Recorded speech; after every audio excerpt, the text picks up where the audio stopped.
country that is the largest producer of bananas in the world? Producer. Which? India.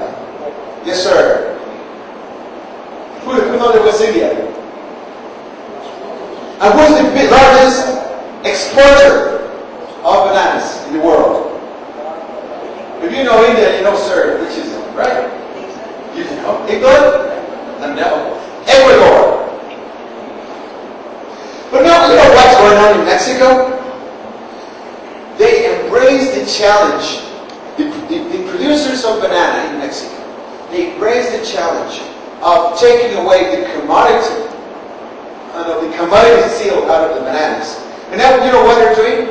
They're forming a strategic alliance with Nike. They will start selling the Nike banana.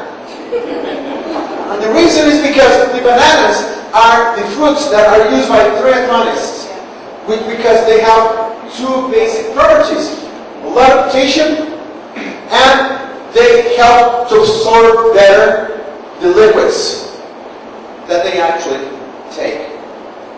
So they are engineering a new organic banana, you know, with higher levels of potassium.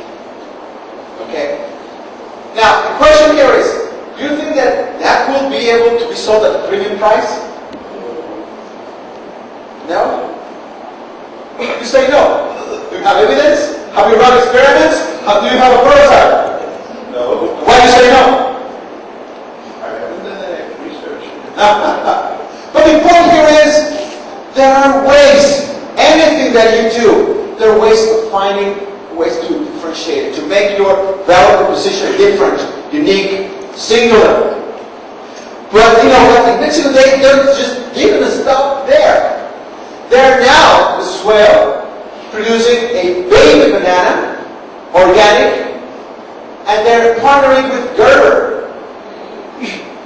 So they will start to sell the baby bananas in pairs with a very nice spoon, okay? And they will start to offer, instead of offering the Gerber in the jar, they will offer the food but fresh, organic.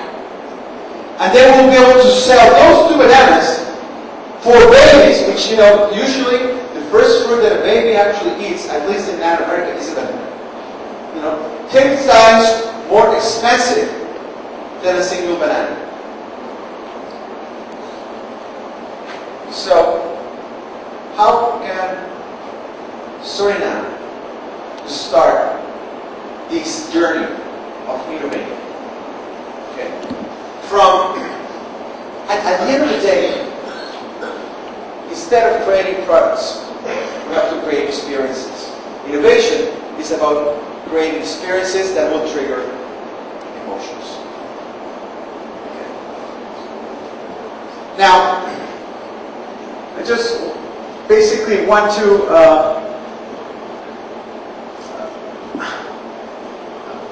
focus on these following ideas. We have to focus on value creation, not on the product. You know, the product is not relevant. What is relevant for your company is not the product per se. It's what you know. It's not what you do what matters. Okay? You have to start branding your country. How do you want your country to be recognized for? Okay? Do you have a flagship service or product? I can think of several. Now Mexico, you know, drug lords. That's our flagship product. You know? But now Colombia, its flagship product used to be terrorists, and now it's coffee. You know? And they were able to rebrand themselves very much so. It is very important that you base your development not in a sector but in a regional cluster. We don't have the size that is large enough to do it ourselves. We have to basically regionalize our cluster.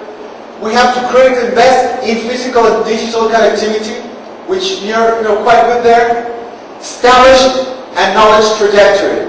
Look, we all know Finland. Finland now, even with Nokia struggles, against Apple. 30 years ago, Finland was really in very bad shape.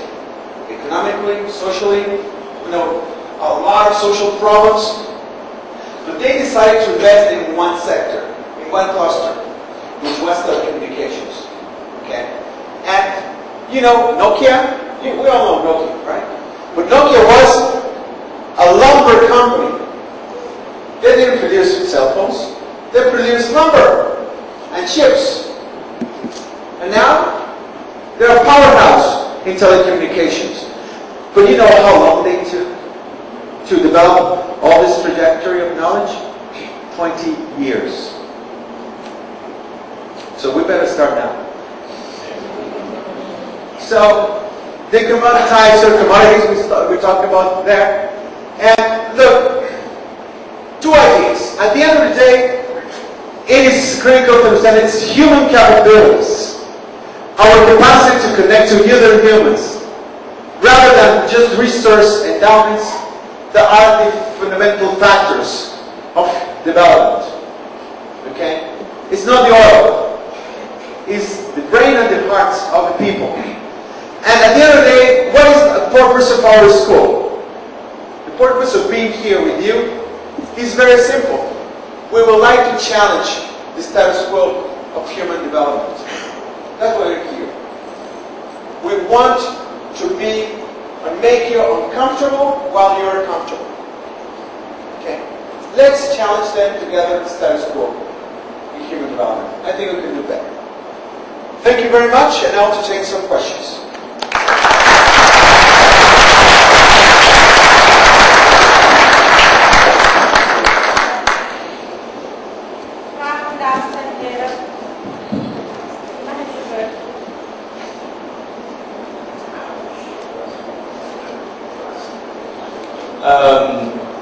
In your advice to Suriname, I think one of the things that it looks like an incomplete picture.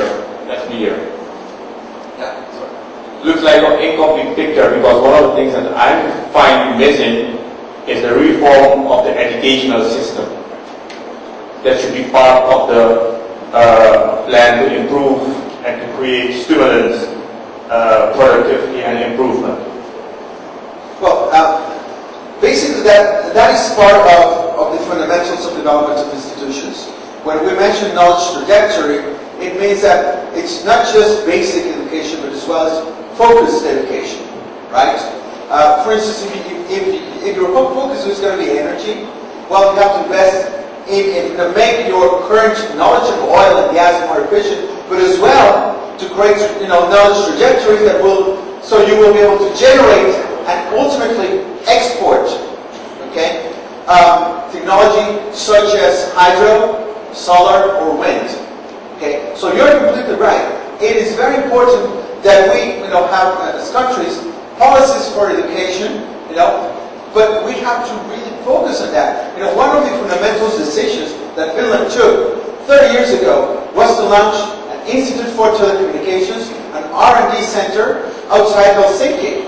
And that became a wellspring of patents that actually allow all the cluster of countries, in Nordic countries, to come up with GSM technology. So you are completely right. We have to as well to have a critical component of development in our educational reform. 100%. Yes, over there. Yes. One moment. Thank you,